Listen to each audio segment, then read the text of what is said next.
Therefore মানে এই জন্য বা এই কারণে, দেয়ারফর মানে এই জন্য বা তার বা এর জন্য। সেই কারণটা কি? এই কারণে। তো সেখানে লেখা হচ্ছে যে ফলত মানে কি, তার উপরের পদগুলো যদি পাঠ করি আমরা সে বিষয় দেখতে পাবো, বা তার আগে যা লেখা রয়েছে তো সেখান থেকে আমরা দেখতে পাবো যে কেন এখানে ফলত বিষয়টা বলা হচ্ছে।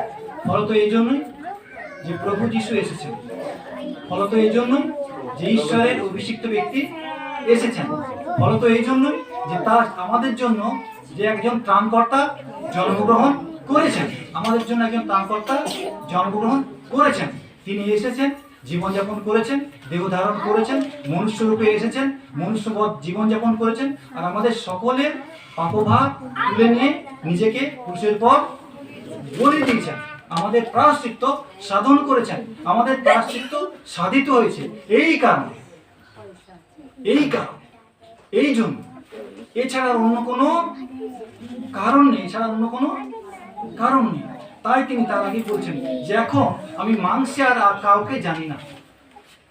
সাধু পৌল বলছেন যে আর কাউকে আমি জানি না, হ্যাঁ, কাউকে প্রভু বলে, কাউকে গুরু বলে, কাউকে উদ্ধারকর্তা বলে আর কাউকে আমি জানি না। ফলত এই জন্য তিনি বলছেন এই জন্য কথাটা যদি এইটা নিয়ে যদি চিন্তা করি, সমস্ত ঈশ্বরের পরিকল্পনা আপনার চোখের সামনে পরিষ্কার হবে।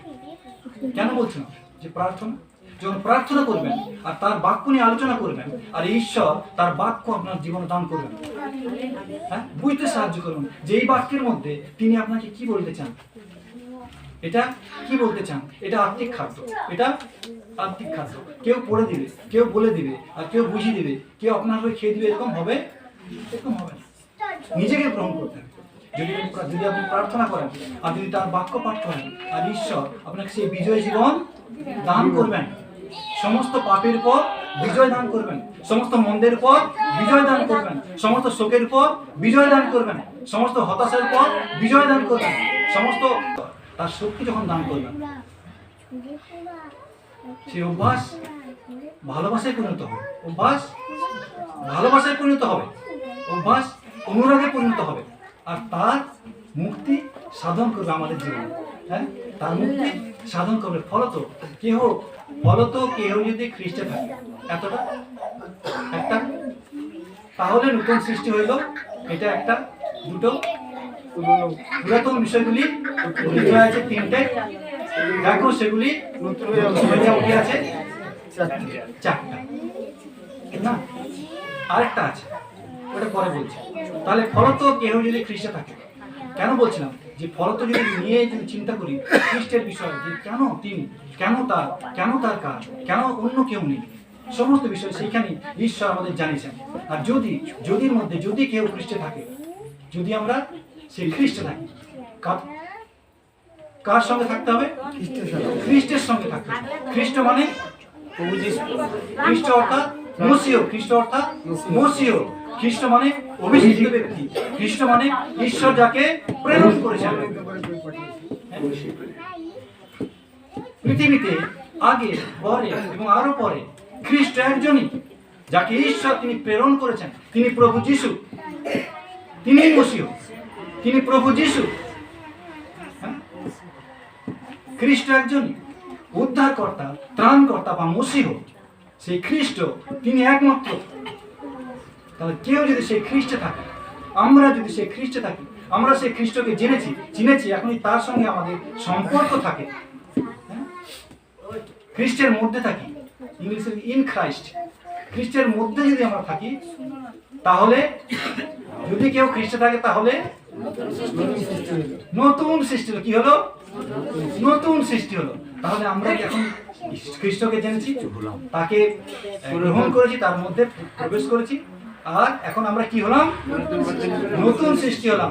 ফলত কেউ যদি খ্রিস্টে থাকে তাহলে নতুন সৃষ্টি হলো, হ্যাঁ, পুরাতন বিষয়গুলি 3 নাম্বার কি বলছে? তাহলে পুরাতন বিষয়গুলি অতীত হয়েছে। 3 নাম্বার পুরাতন বিষয়গুলি অতীত হয়েছে। দেখো 4 নাম্বার, দেখো সেগুলি উঠে আছে। দেখো সেগুলি নতুন হইয়া উঠিয়াছে। তো কেউ যদি খ্রিস্ট থাকে তবে নতুন সৃষ্টি হইল, পুরাতন বিষয়গুলি অতীত হইয়াছে, দেখো সেগুলি নতুন হইয়া উঠিয়াছে। সম্ভব? হতে পারে, হতে পারে। এটাই হচ্ছে সুসমাচার। এটা হচ্ছে সুসমাচার যে খ্রিস্ট এসেছেন, তার আলো তিনি প্রকাশ করেছেন, তার জীবন তিনি প্রকাশ করেছেন, তার পরিত্রাণ তিনি প্রকাশ করেছেন। হ্যাঁ, যে কেউ সেটা গ্রহণ করেছে সেই উদ্ধার পেয়েছে। এটাই হচ্ছে সুসমাচার, এটাই হচ্ছে সুসমাচার। আর সেই সুসমাচার আমরা গ্রহণ করেছি। আমরা কেন গ্রহণ করেছি? আমরা কেন গ্রহণ করেছি? প্রভু বলছেন যে যখন মন প্রভুর দিকে ফিরে, যখন মানুষের মন বা মানুষ প্রভুর দিকে ফিরে, তখন সে আবরণ তার হৃদয় থেকে উঠে যায়। শয়তান যে তার চোখকে অন্ধ করে রেখেছে, শয়তান যে তার উপর একটা আবরণ দিয়ে রেখেছে, মানুষকে ভুলিয়ে রেখেছে, তার সুসমাচারের আলো সে যেন দেখতে না পায়। যীশু খ্রিস্ট যে ঈশ্বরের প্রতিমূর্তি, সেটা যেন বুঝতে না পারে, জানতে না পারে, এই জন্য তাকে অন্ধ করে রেখেছে। না, এই জন্য তাকে অন্ধ করে রেখেছে। এই যুগের দেব অবিশ্বাসীদের মন অন্ধ করিয়াছে, মনটা অন্ধ করেছে, যেন ঈশ্বরের প্রতিমূর্তি যে খ্রিস্ট, যে ঈশ্বরের প্রতিমূর্তি, তাহার গৌরবের সুসমাচার দীপ্তি তাহাদের প্রতি উদয় না। কিন্তু হৃদয় যখন প্রভুর প্রতি ফিরে, তখন আবরণ উঠাইয়া ফেলা হয়। কিন্তু আমরা যখন সে প্রভুর প্রতি ফিরি, তখন সে আবরণ কি হয়? উঠে যায়। আর প্রভুই সে আত্মা, যেখানে প্রভুর আত্মা সেখানে স্বাধীনতা। প্রভু যিশু আমাদের স্বাধীন করেন। তার প্রতি যখন ফিরি, প্রভু যিশু আমাদের স্বাধীন করেন, পাপ থেকে স্বাধীন করেন, মৃত্যু থেকে স্বাধীন করেন, সমস্ত অজ্ঞানতা থেকে তিনি আমাদের স্বাধীন করেন। হ্যাঁ, স্বাধীন করেন। তিনি কি বলছেন? আমাদের সুসমাচার যদি আবৃত থাকে, 3 পদে, আমাদের সুসমাচার যদি আবৃত থাকে, তবে যাহারা বিনাশ পাইতেছে তাহাদের কাছে আবৃত থাকে। যারা বিনাশ পাচ্ছে তাদের কাছে এই সুসমাচারটি কি আছে? ঢাকা আছে, আবৃত আছে। তারা এটা বিশ্বাস করে না, তারা এটা স্বীকার করে না, তারা এটা গ্রহণও করে না। কিন্তু বলা হচ্ছে যে খ্রিস্ট হচ্ছেন ঈশ্বরের প্রতিমূর্তি। হ্যাঁ, যে আমরা এটা গ্রহণ করেছি, আমরা এটা গ্রহণ করছি। তাই এখানে বলা হচ্ছে যে আমরা যেটা পাঠ করলাম, যে ফলত কেউ যদি খ্রিস্টে থাকে তবে নতুন সৃষ্টি হইল, পুরাতন বিষয়গুলি অতীত হইয়াছে, দেখো সেগুলি নতুন হইয়া উঠিয়াছে। হ্যাঁ, এই কেহর সামনে এই কেহটা আপনি তুলে দিন। তুলে দিতে বলবো না, তার সঙ্গে তার পাশে বলতো কেহর জায়গায় কেহর সঙ্গে নিজের নামটা যোগ করুন। নিজের নামটা যোগ করুন। আমি আমার নামটা যোগ করি। ফলত কেহ, ফলত আমি যদি কেহর জায়গায় আমার নামটা যোগ করি, প্রত্যেকে নিজের নিজের নাম আমরা যোগ করি। একটু চিন্তা করি। ফলত আমি নিজের নামটা যোগ করুন। ফলত আমি যদি খ্রিস্টে থাকি, তাহলে এইবার শুনুন। ফলত আমি আমার নিজের নাম যোগ করেছি সবাই। হ্যাঁ, তাহলে এবার ফলত আমি যদি খ্রিস্টে থাকি, তাহলে ধরে নিলাম আছি, খ্রিস্টে আছি। তবে লেখা হয়েছে তবে নতুন সৃষ্টি হলো। কে হলো? সবাই হয়ে গেল। কে হলো? আমি। তাহলে ফলত আমি যদি খ্রিস্টে থাকি, তবে আমি কি হলাম? নতুন সৃষ্টি হলাম। তাহলে এখন আমি কি? এখন আমি নতুন সৃষ্টি। এখন আমি নতুন সৃষ্টি। তাহলে তারপর কি বলছে? পুরাতন বিষয়গুলি অতীত হয়েছে। তাহলে এখন আমি নতুন সৃষ্টি। পুরাতন বিষয়গুলি অতীত হয়ে আছে। ওই লোকেদের পুরাতন বিষয়গুলি অতীত হয়েছে। কেন বলছি মনোযোগ দিন, যে আমার বিষয় যখন বলছি, তখন যদি নতুন হয় কে হবে? কে হবে নতুন? আমি হব। তাহলে ফলত আমি যদি খ্রিস্টে থাকি তবে আমি নতুন সৃষ্টি হলাম, পুরাতন বিষয়গুলি অতীত হয়ে আছে। তাহলে কার পুরাতন বিষয়গুলি অতীত হবে? কার? আমার পুরাতন বিষয়গুলি অতীত হবে। আমার পুরাতন বিষয়গুলি অতীত হবে। আমি নতুন হয়েছি, যদি হয়েছি তাহলে কি বলা হচ্ছে? পুরাতন বিষয়গুলি অতীত হয়েছে। পুরাতন বিষয়গুলি অতীত হয়েছে। অতএব আমি এই বলিতেছি ও প্রভুতে দৃঢ়রূপে আদেশ করিতেছি, তোমরা আর পরজাতীয়দের ন্যায় চলিও না। তাহারা আপন আপন মনের অসার ভাবে চলে, তাহারা চিত্তে অন্ধীভূত। ইফিসীয় 4:17। তোমরা আর পরজাতীয়দের ন্যায় চলিও না, তাহারা আপন আপন মনের অসার ভাবে চলে। অসার ভাবে চলে। কাদের বিষয়ে বলা হচ্ছে? যারা প্রভু যিশুকে জানে না, তারা বলছে অসার, তারা অসার ভাবে চলে। আর তারা চিত্তে অন্ধীভূত, কেন? প্রভুকে চিনতে পারেনি, আর প্রভুর বিষয় তারা দেখতে পায় না।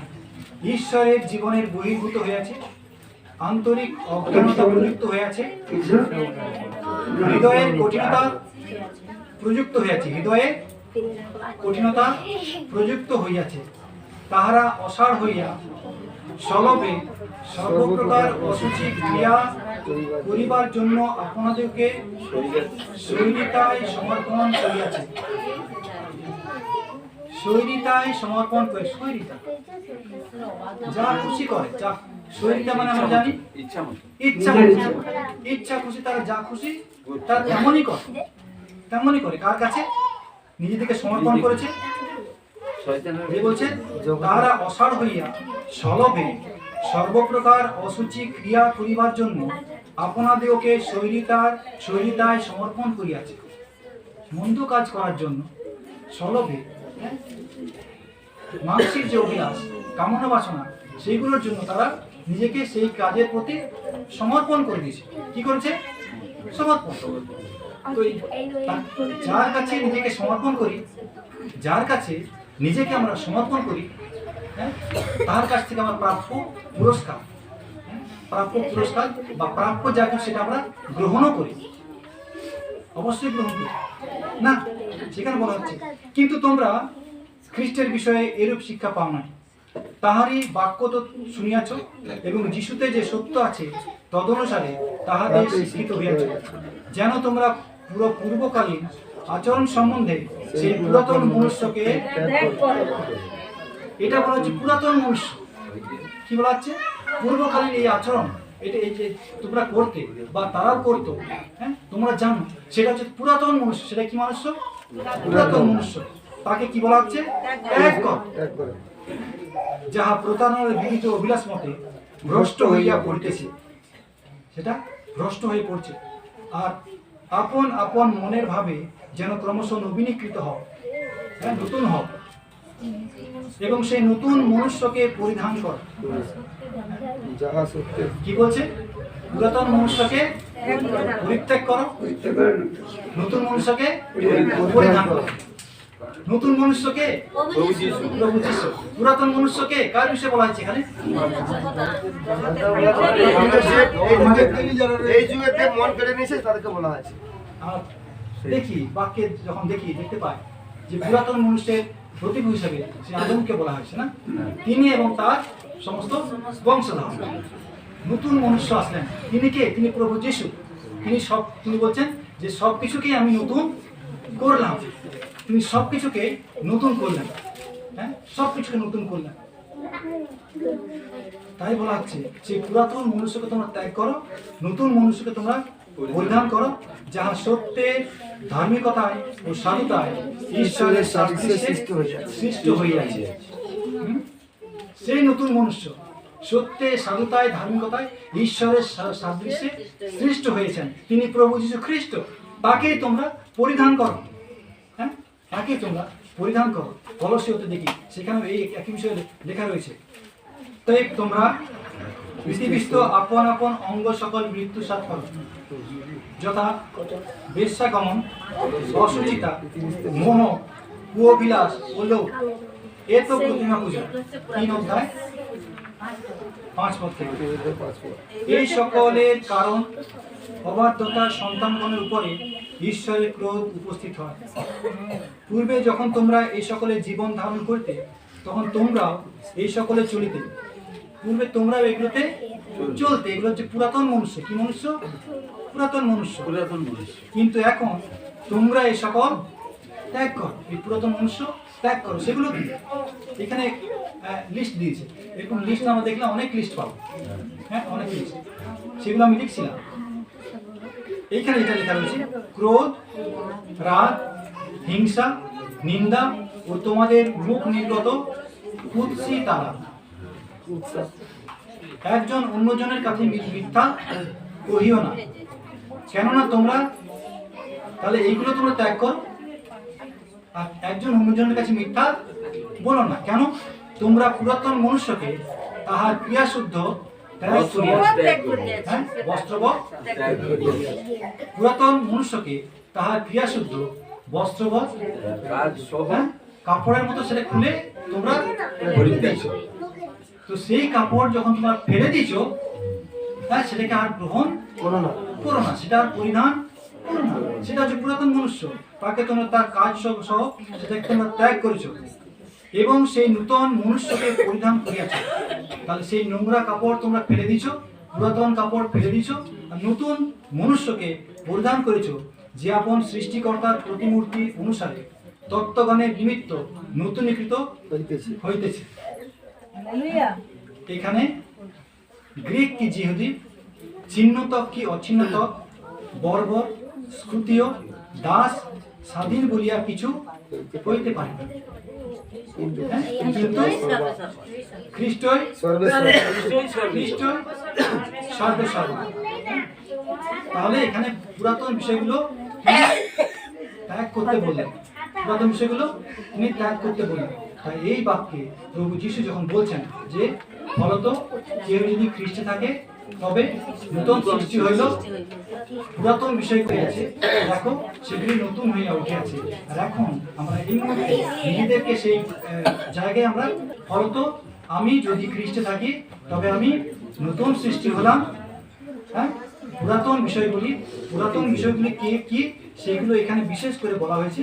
সেই পুরাতন বিষয়গুলি বলছে অতীত হয়েছে, পুরাতন বিষয়গুলি অতীত হয়ে গেছে, আর সেগুলো নতুন হয়ে উঠেছে। আর আমরা দেখি তিনি বলছেন যে এটা পরিত্যাগ করো, পুরাতনকে পরিত্যাগ করো, পুরাতন মানুষকে পরিত্যাগ করো, আর নতুন মনুষ্য প্রভু যীশু তাকে পরিধান করো, প্রভু যীশুকে পরিধান করো। কিন্তু এটা আমাদের পক্ষে সম্ভব নয়। আমরা এই পুরাতন কি বলা হচ্ছে, পুরাতন মনুষ্যকে তার ক্রিয়াশুদ্ধ বস্ত্র ত্যাগ করা, এটা খুবই কষ্টকর। আপনি একটা নোংরা কাপড়, সত্যি যে নোংরা, যখন নোংরা আপনি পরে থাকতে পারবেন, নোংরা পরে থাকতে পারবেন? নতুন সব দিন আমার কি স্নান করে নতুন কাপড় পরি না, পরিষ্কার কাপড় পরি। নোংরা কাপড় কেউ পরতে ভালোবাসে না, পরতে চায় না, সেটাকে আমরা সরিয়ে রাখি। কিন্তু আমাদের জীবনে আমরা এই পুরাতন কাপড় সেটা আমরা পরে থাকি, সেটাকে আমরা সরিয়ে রাখতে পারি না। কারণ মানুষের এই ক্ষমতা নেই সে তার চরিত্রকে পাল্টায়, এমন ক্ষমতা নেই তার কথাকে পাল্টায়, এমন ক্ষমতা নেই তার চিন্তাধারাকে পাল্টায়, তার এমন ক্ষমতা নেই তার দৃষ্টিকে পাল্টায়, এমন ক্ষমতা নেই তার চিন্তা পাল্টায়। হ্যাঁ, কেউ না জানো অন্তর্যামী ঈশ্বর জানেন। 94:11 বলছেন যে কারণ তিনি মানুষের কল্পনা সকল জানেন।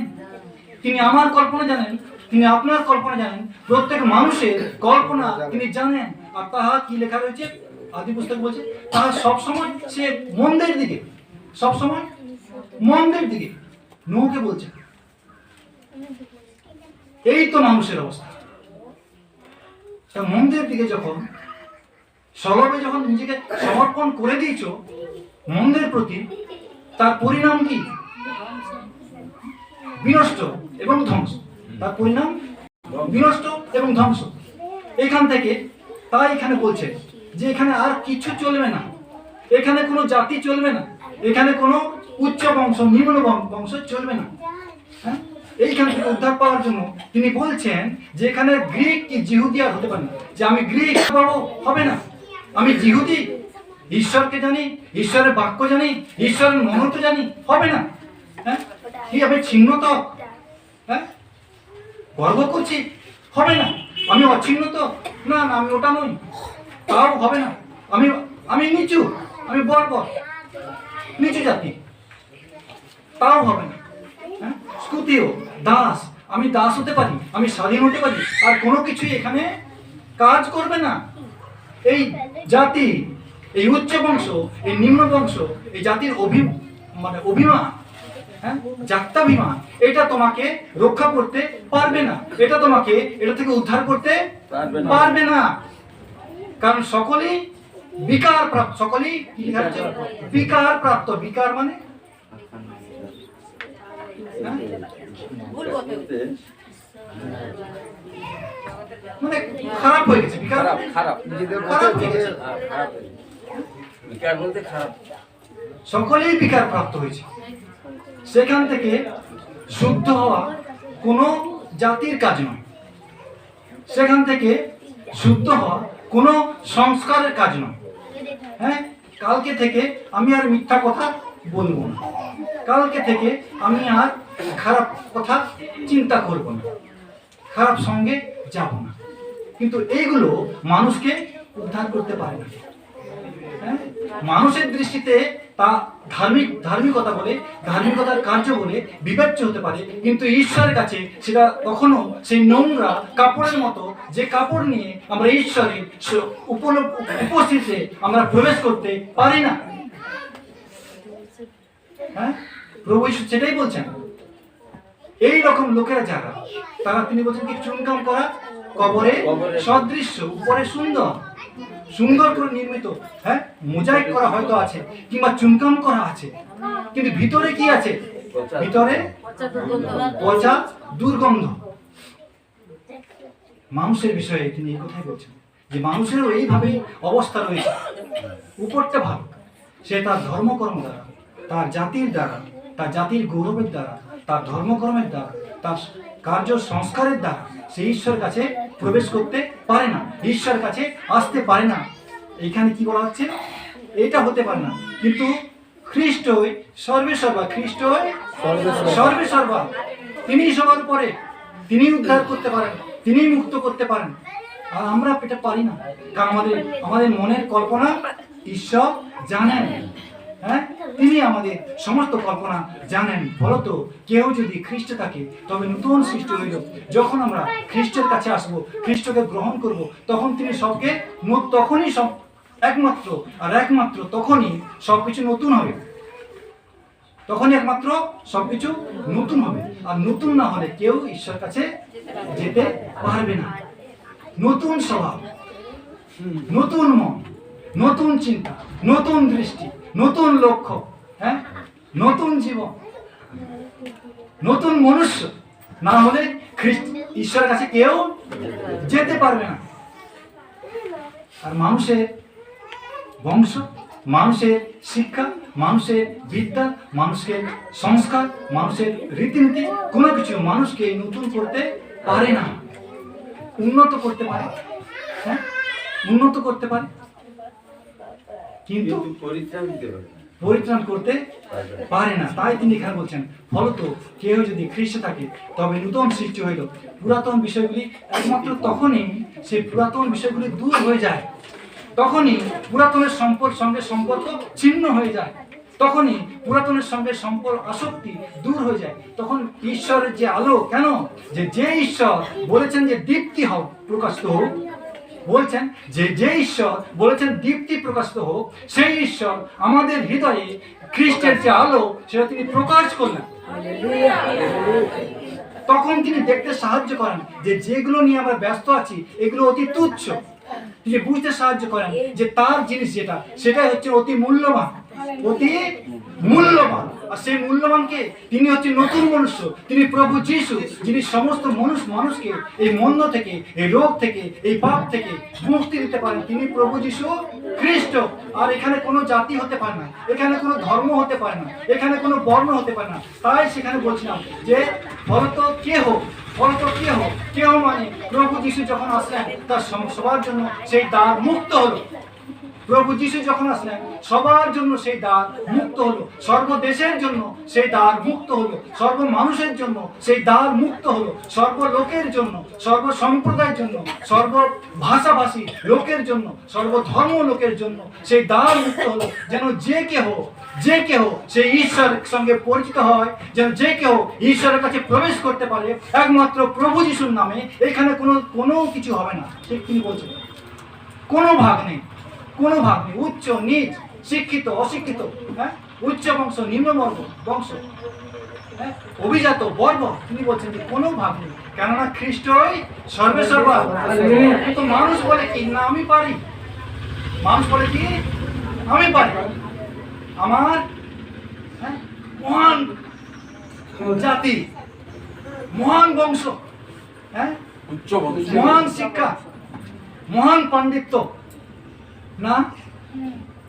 আর ঈশ্বর তার বাক্যে বলছেন যে কুশিও কি তার ত্বক পরিবর্তন করতে পারে?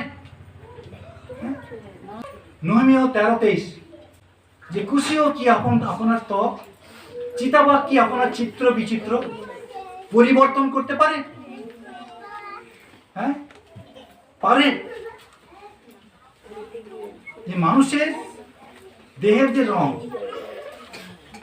কুশীয় দেশের লোক, তার দেহের যে রং, সেই রং কি সে পরিবর্তন করতে পারে? চিতাবাঘ তার চিত্র বিচিত্র, তার দেহের যে চিত্র বিচিত্র, হ্যাঁ, তার রূপ সে কি পরিবর্তন করতে পারে? পারে না, কখনো পারে না।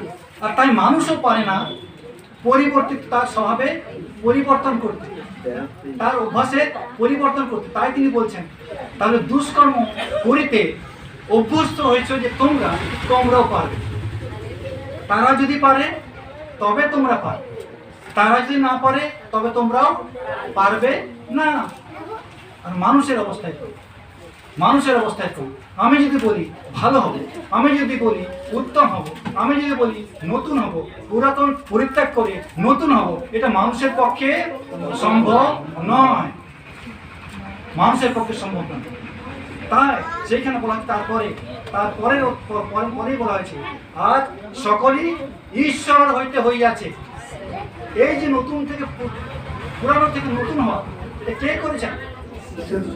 ঈশ্বর করেছেন।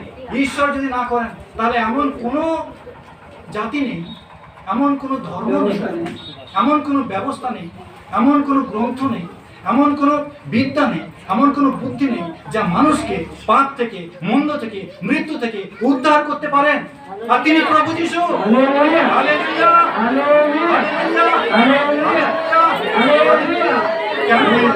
কেন পারেন? কারণ তিনি একমাত্র ব্যক্তি যিনি মানুষের সম্পূর্ণরূপে নতুন করতে পারেন। যে যা আগে ছিল তা থাকবে না। আমি যদি খ্রিস্ট থাকি তবে আমাকে তিনি নতুন করেন। পুরাতন বিষয় দূরীভূত হয়, সেই রাগ দূরীভূত হয়, সে ক্রোধ দূরীভূত হয়, সে লোভ দূরীভূত হয়, সে মন্দতা দূরীভূত হয়, দূরীভূত হয়। ঈশ্বর বলছেন আমি করি, ঈশ্বর হইতে এই সকল হয়েছে, ঈশ্বরে তিনি করেছেন, ঈশ্বর করেছেন। আর মানুষের পক্ষে এটা সম্ভব নয়। তাই ঈশ্বর বলছেন যে পরিত্রাণ আমার, আমি পরিত্রাণকারী ঈশ্বর, আর কেউ নেই। মানুষ পারে না, মানুষকে উদ্ধার করতে বা পরিত্রাণ করতে বা মুক্তি দিতে পারে না। তাই সেই ঈশ্বর মাংসে আগত হলেন, তাই সেই ঈশ্বর দেহ ধারণ করলেন, তাই সেই ঈশ্বর আমাদের মানুষের মধ্যে জন্মগ্রহণ করলেন। হ্যাঁ, তিনি পিতা থেকে আগত, তিনি সত্যে এবং দয়া এবং সত্যে পরিপূর্ণ। হ্যাঁ, দয়া এবং সত্যে পরিপূর্ণ তিনি আসলেন। আর সেই প্রভু যিশু যখন আমরা তাকে গ্রহণ করি, তিনি আমাদেরকে নতুন করেন, তিনি আমাদেরকে নতুন সৃষ্টি করেন। আর পুরাতন বিষয়গুলি অতীত হয়ে যায়। দেখো সেগুলি নতুন হয়ে উঠেছে। কি হয়ে উঠেছে? নতুন হয়ে উঠেছে, নতুন হয়ে উঠেছে। তাহলে এখন আজকে আমাদের পিতা ঈশ্বর এইখানে তিনি বলছেন, তারপরে পদগুলো সে পুরোটাই পাঠ করে নিয়ে দেখতে পাবো। তিনি বলছেন, আর আমরা তোমাকে বিনতি করছি, হ্যাঁ পৌল বলছেন বিনতি করছি তোমরা ঈশ্বরের সঙ্গে মিলিত হও, ঈশ্বরের সঙ্গে সম্মিলিত হও, ঈশ্বরের সঙ্গে সম্মিলিত হও। আজকে ঈশ্বরের বাক্য আজকে আমাদের সেই কথা বলছে যে তোমরা নতুন হও, সম্মিলিত হও। ঈশ্বরের বাক্য সেই কথা আমাদের আজকে বলছে তোমরা নতুন হও। আজকে আমি যখন আমরা প্রার্থনাতে যাই, আজকে আমরা নিজের দিকে তাকাই, যখন আমরা প্রার্থনাতে যাই, প্রভু যিশু তার বাক্য তিনি তার দাসের মাধ্যমে আমাদের কাছে লিখেছেন যে ফলত কেহ যদি খ্রিস্ট থাকে তবে নতুন সৃষ্টি হইল, নতুন বিষয়গুলি আছে, দেখো সেগুলি দুটি বিষয় ফলত আমরা দেখলাম, কারণ তিনি তার জন্য আমরা নতুন, তিনি এসেছেন। আর তার কার জন্য এসেছেন? কেহ, হে কেহর জন্য তিনি এসেছেন। সেই কেহটাকে, কেহটা আজকে আমি, যে আমি মন্দের মধ্যে পড়েছিলাম, যে আমি মন্দ অভ্যাসের মধ্যে পড়েছিলাম, যে আমি মৃত্যুর মধ্যে পড়েছিলাম, যে আমি ঈশ্বরকে জানতাম না, যে আমার গতি আমি জানতাম না, যে আমার পরিণাম আমি জানতাম না, যে ভয়ঙ্কর শাস্তি সেই নরক যন্ত্রণা আমার জন্য অপেক্ষা করে আছে তা আমি জানতাম না।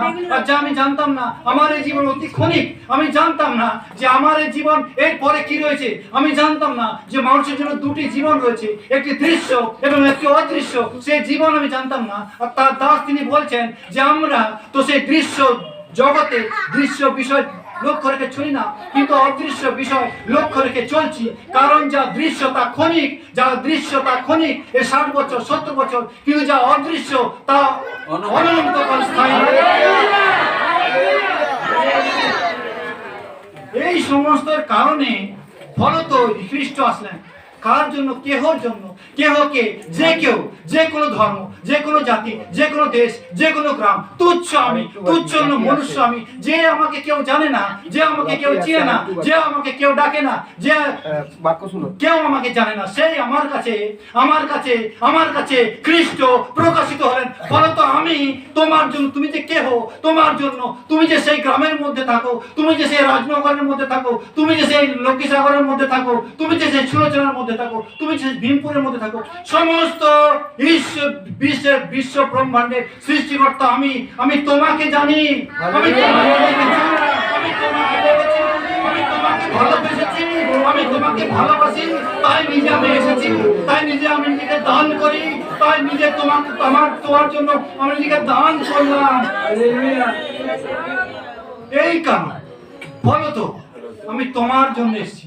কেহ, সেই কেহ আজকে আমি, সেই কেহ প্রভুর কাছে আমি দামি, সেই কেহ আজকে প্রভুর চরণ তলে তিনি আমাকে বলছেন যে আমি পারি, যে ঈশ্বর পারেন পরিবর্তিত করতে। সে চিতাবান যেমন নিজের চিত্র বিচিত্র পরিবর্তন করতে পারে না, মানুষ যেমন নিজের দেহের রং কালো কি সাদা সে পরিবর্তন করতে পারে না, তেমনি মানুষ নিজের স্বভাব। আর তিনি বলছেন তোমরা যে দুষ্ক্রিয়া করতে অভ্যস্ত হয়েছো, যে তোমরাও সেই দুষ্ক্রিয়া তোমরা ছাড়তে পারো না। একমাত্র সেই খ্রিস্টের সঙ্গে যখন আমরা যুক্ত হই তখনই আমরা সেই মন্দ থেকে মুক্ত হই। আজকে প্রভু তার বাক্যে আমাদেরকে জানাচ্ছেন, তার প্রভু আমাদের বাক্যে জানাচ্ছেন, তিনি বলছেন আমি তোমাদের কাছে বিনয় করছি তোমরা সেই ঈশ্বরের সঙ্গে সম্মিলিত হও। তার পরের পদেই লেখা রয়েছে, কারণ খ্রিস্ট আমাদের জন্য সেই পাপের স্বরূপ হলেন। লেখা তারপরে পদে যে খ্রিস্ট যে কেন নতুন হলেন, কিভাবে নতুন করলেন, নিজেকে তিনি দান করলেন, নিজেকে তিনি উৎসর্গ করলেন, আমাদের জন্য পাপ স্বরূপ হলেন, আমাদের জন্য পাপের বেতন সেই যে বলিদান, সেই বলিদান তিনি সাধন করলেন, যেন আমরা সেই ঈশ্বরের পক্ষে ধার্মিকতা স্বরূপ হই, যেন আমরা ঈশ্বরের পক্ষে সেই নতুন মনুষ্য হই, পুরাতন মনুষ্য না থাকে।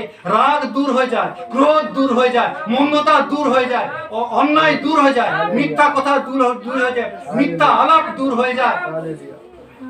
হ্যাঁ, এই তো নতুন মনুষ্য।